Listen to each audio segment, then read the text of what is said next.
pasar con Alonso también, que Alonso pueda agarrar lo que decíamos, un podio tiene que ser una casualidad.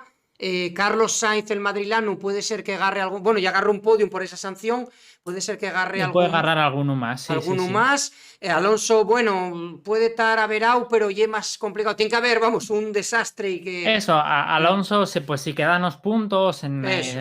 octava posición, novena y va agarrando puntos, eso genial.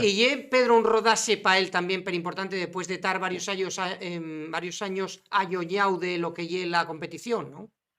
Claro, ya que estar 2 años fuera de la Fórmula 1, aunque sea compitiendo en otras disciplinas, y volver a los 40 años, ya es muy complicado. Eso, no todos los pilotos podrían, y la verdad que está haciendo un rodaje muy bueno y que está demostrando que todavía hay que den fuerzas para algamar resultados buenos. Eso es súper importante.